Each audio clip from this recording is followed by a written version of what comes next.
I'd like to talk a little bit about constructive and destructive interference. Now, you can listen to those terms and you can kind of apply it to anything, right? And kind of get the logical idea of what that defines as, right? In the realm of what we say quantum physics and the nature of the way uh, energy moves, not just how it represents, but how things combine and affect each other, we're talking about frequency and vibration. So, destructive interference is anything that basically radicalizes something that it meets energetically at an atomic level. And what it does is it accelerates or disturbs the atoms of whatever that is. So speaking energetically, the example is somebody who's singing at high volume or high frequency, high pitch, and can break glass. Why does that happen?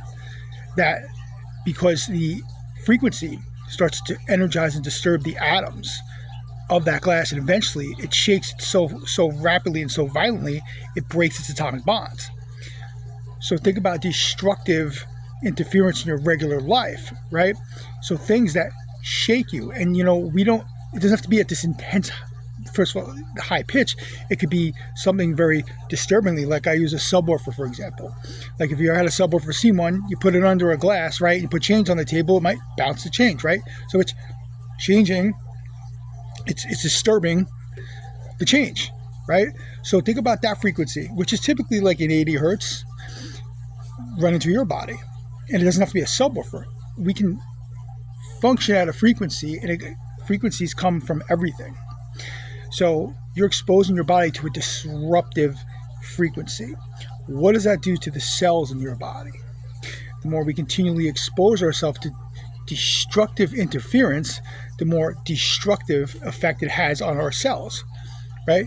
And things start to break up or influence, right? Because everything that we do influences a change in us or exhibits something in us. So now let's talk about constructive interference, right? So this is something that's good for the body. So arguably it's the polar opposite, right? So we can live in destructive interference, and there's a lot of things out there that destructively influence and interfere our bodies.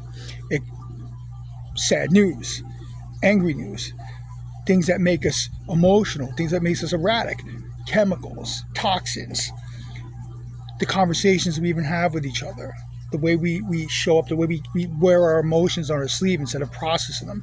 We carry them with us. That resonance lives inside of us, and it's going to manifest. And then if we cover it up with drugs, right, then it's still there, the root cause. Anyhow, constructive interference is something that helps enhance that.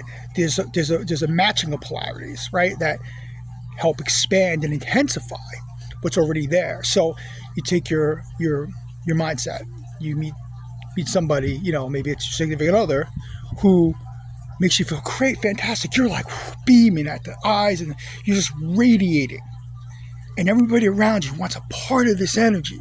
And everything you do is like you're hitting a hunt, bam, bam. Everything you do, you can't go wrong, because you've united with an energy or something, an energy from another human being that's aligned with yours, that constructively interferes or enhances what we're doing. So what does this all mean? What it means is that everything we do, we have to choose to be out of destructive and in constructive. Now, part of it is unlearning old beliefs, right? Because our belief systems will create our reality and how we create our reality.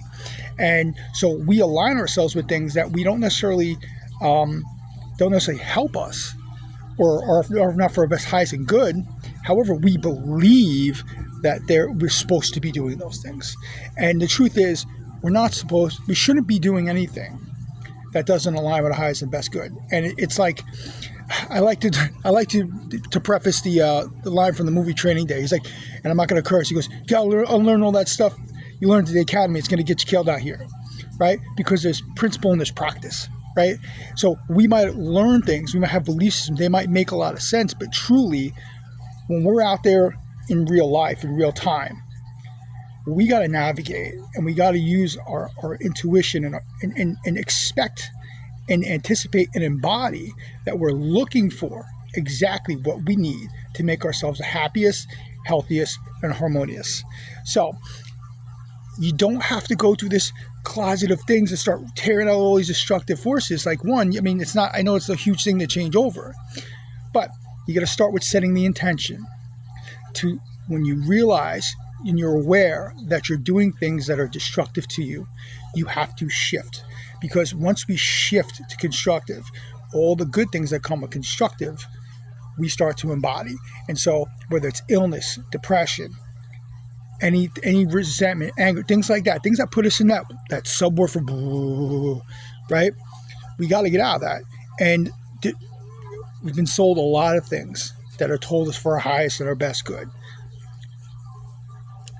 What we do for ourselves and the way we connect with ourselves and the way we understand ourselves and the awareness we have for the way we do that is going to be the best advocate any of us have for health, happiness, and longevity in this lifetime.